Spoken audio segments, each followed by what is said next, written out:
বসন্ত উৎসব মানে প্রকৃতির মাঝে রঙের রঙিন মিলন মেলা। ঠিক এইরকমই একটা উৎসবের দুদিন আগে তাদের দপ্তরে খবর আসে মহাদেব মন্দির থেকে টেরাকোটার সুপ্রাচীন নটরাজ মূর্তিটি পাওয়া যাচ্ছে না। এর ফলে অভয়ের একার পক্ষে পাচারকারীদের চিহ্নিত করা এবং ওদের হাত থেকে মূর্তিটিকে রক্ষা করা একটু কঠিন হয়ে ওঠে। এতে তাদের কাজের জটিলতা আরও বেড়ে যায়। পুলিশ অনেক চেষ্টা করেও কোনো পাচারকারীদের হদিশ পায় না। রাতের বেলা অভয় ঠান্ডা মাথায় এই সমস্ত ঘটনাগুলোকে পর্যায়ক্রমে তার ডায়েরিতে নথিবদ্ধ করে।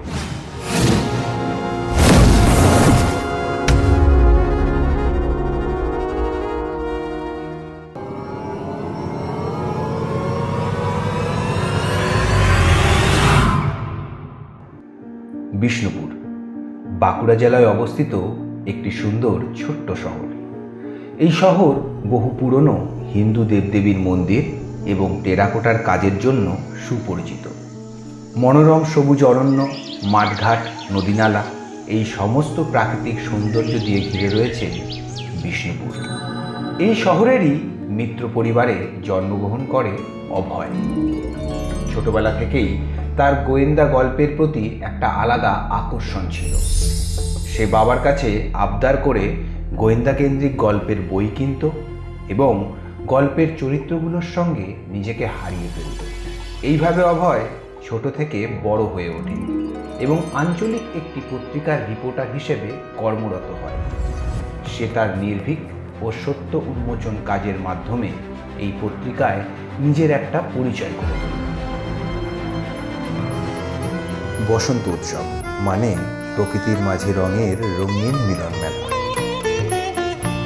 ঠিক এইরকমই একটা উৎসবের দুদিন আগে তাদের দপ্তরে খবর আসে মহাদেব মন্দির থেকে টেরাকোটার সুপ্রাচীন নটরাজ মূর্তিটি পাওয়া যাচ্ছে না।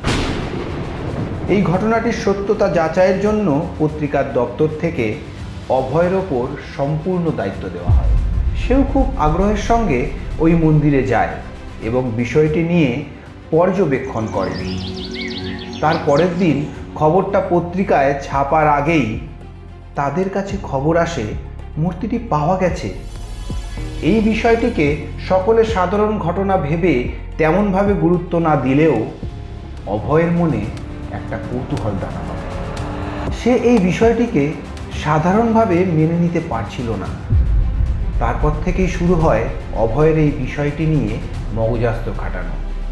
তাই সে নিজ সন্ধানে নেমে পড়ে। সে তৎক্ষণাৎ মন্দিরের উদ্দেশ্যে রওনা দেয়। সেখানে পৌঁছে নিজস্ব কিছু তদন্ত করে মন্দিরের প্রবীণ সেবায়েত জয়দেব মুখার্জির বাড়ির উদ্দেশ্যে রওনা দেয়। অভয় ওনার কাছ থেকে মূর্তিটির বিস্তারিত বিবরণ নেয়। তারপরই সে বর্তমান মন্দিরের মূর্তিটিকে পুঙ্খানুপুঙ্খভাবে পর্যবেক্ষণ করা শুরু করে।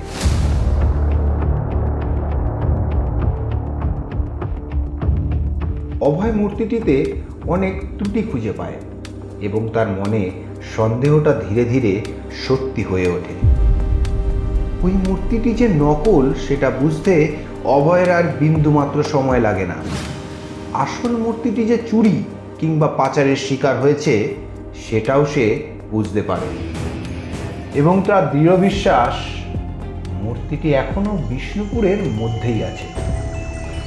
এদিকে আবার বসন্ত উৎসবের প্রাক্কালে বিষ্ণুপুরের বিভিন্ন প্রান্ত থেকে অসংখ্য পর্যটকের সমাগম হয়েছে। এর ফলে অভয়ের একার পক্ষে পাচারকারীদের চিহ্নিত করা এবং ওদের হাত থেকে মূর্তিটিকে রক্ষা করা একটু কঠিন হয়ে ওঠে। তাই সমস্ত বিষয়টি থানার বড়বাবুকে জানায় অভয়। তারা একত্রে গোপনে এই কাজটি শুরু করে। প্রথমে মন্দিরের সিসিটিভি ভিডিও রেকর্ডিং নিরীক্ষণ করা। দেখা যায় ঠিক ওই দুদিনেরই রেকর্ডিং ফুটেজ নেই। এতে তাদের কাজের জটিলতা আরও বেড়ে যায়। পুলিশ অনেক চেষ্টা করেও কোনো পাচারকারীদের হদিশ পায় না। রাতের বেলা অভয় ঠান্ডা মাথায় এই সমস্ত ঘটনাগুলোকে পর্যায়ক্রমে তার ডায়েরিতে নথিবদ্ধ করে। তার পরের দিন জানি না অভয়ের একজনের ওপর সন্দেহ বাসা বাঁধে। ঠিক ওই ছক মিলে যাওয়ার মতন, রুমালের র আর বিড়ালের তালিবস স। পরের দিন বসন্ত উৎসবের সকালবেলায় থানার বড়বাবু অজিত মজুমদারকে অভয় ফোন করে বলে, হ্যালো। স্যার, মহাদেব মন্দিরের সেবায়ক জয়দেব মুখার্জির বাড়িতে একদল ফোর্স পাঠাতে পারবেন, যাতে বাড়িটিকে ঘিরে রাখতে পারে? তুমি কি তাহলে বুঝতে পেরেছো মূর্তিটি কে চুরি করেছে? আপনার সামনে স্যার সমস্ত ঘটনাটা আমি খোলসা করে দেবো, আর অপরাধী যে কে সেটাও আপনি জানতে পারবেন। অভয় ঠিক তার সময় মতো জয়দেববাবুর বাড়ি পৌঁছে যায় এবং তার পরপরই আসেন অফিসার মজুমদার। আসুন স্যার, আসুন। পুলিশ দেখে বয়স্ক জয়দেববাবু ভীষণ ভয় পেয়ে যায় এবং তিনি বলেন, আমি কিছু করিনি বাবু, এত বছর ধরে মন্দিরের সেবায় আছি, আমি কিছু করিনি বাবু। অভয় বলে, আপনি শান্ত হয়ে আপনার নাতির পাশে বসুন। আচ্ছা, আপনার নাতির নামটা কি যেন? টুবাই, তাই তো? আগে হ্যাঁ হ্যাঁ। তাহলে এবার শুরু করা যাক। মজুমদার স্যার, আপনার বেকার কথা মনে আছে তো? হ্যাঁ হ্যাঁ, ওই লম্পটটা যে বিষ্ণু মন্দির থেকে বিষ্ণুদেবের মূর্তি চুরি করতে গিয়ে ধরা পড়েছিল। 2 বছর জেল খেটে সপ্তাহ 2 হলো জেল থেকে ছাড়া পেয়েছে। হ্যাঁ, ঠিকই ধরেছেন। আমি যেদিন জয়দেববাবুর বাড়িতে যাই মূর্তির বিষয়ে খোঁজখবর করতে, গিয়ে দেখি টুবাইয়ের সঙ্গে বেকা কথা কাটাকাটি করে বাড়ি থেকে বেরিয়ে যায়। তারপর আমিও সেখান থেকে বেরিয়ে যাই এবং টুবাইয়ের ব্যাপারে পাড়াতে খোঁজখবর নিতে নিতে জানতে পারি সে মূর্তি গড়তে দক্ষ ও হাতের কাজও সুনিপুণ। তারপর আরও জানতে পারি যে সে কিছু অসৎ সঙ্গে পড়ে বেশ কয়েকজনের কাছ থেকে টাকা ধার করে ফেলেছে। আমি গতকাল রাতে যখন সমস্ত বিষয়টি নিয়ে মেলাতে বসি, তখন আমার সন্দেহটা পুরোপুরি টুবাইয়ের ওপরে গিয়েই পড়ে। তৎক্ষণাৎ আমি জয়দেববাবুর বাড়িতে আসি এবং সবার চোখের আড়ালে টুবাইয়ের কাজের জায়গাটা ভালো করে নিরীক্ষণ করে দেখি। হঠাৎ আমার নজরে পড়ে অনেকগুলো মাটি ভর্তি বস্তার মধ্যে একটা লাল আবিরে ভরা বড় বস্তার দিকে। আমার কৌতূহল আরও বাড়ে এবং আমি সেই আবিরের বস্তাটা খুলে একটু হাতড়াতেই দেখি ভিতরে চিনকাগজে মোড়া টাইট করে বাঁধা একটা প্যাকেট। এবার আমার সন্দেহটা বিশ্বাসে পরিণত হয়। আমি বস্তা থেকে প্যাকেটটা বার করে নিয়ে সেটা খুলতেই তার মধ্যে থেকে বেরিয়ে পড়ে সেই সুপ্রাচীন টেরাকোটার নটরাজ মূর্তিটি। আমি সেটা উদ্ধার করে বাড়ি নিয়ে চলে আসি। তবে স্যার, চুরিটা টুবাই করেনি, কারণ ওর দ্বারা আর যাই হোক চুরি করা সম্ভব না। তাই ও এই কাজ করার জন্য সাহায্য নেয় বেকার। আর আমি এই বিষয়ে নিশ্চিত হই সেই দিনই, যেই দিন আমি মন্দিরে পর্যবেক্ষণ করতে গিয়ে আংটির এই মূল্যবান পাথরটি পাই। পরের যেদিন আমি জয়দেববাবুর বাড়িতে এসে ওদের দুজনকে কথা কাটাকাটি করতে দেখি, ঠিক সেই সময় আমার নজর গিয়ে পড়ে বেকার হাতের আঙুলের ওপর। আঙুলে আংটি থাকলেও তাতে পাথরটা ছিল না।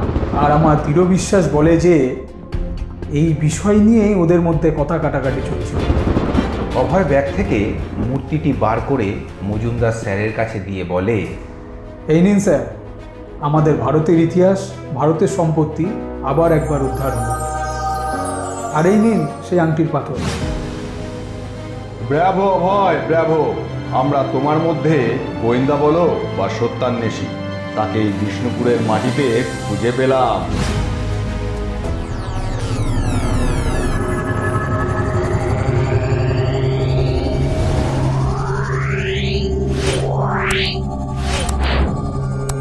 Yeah.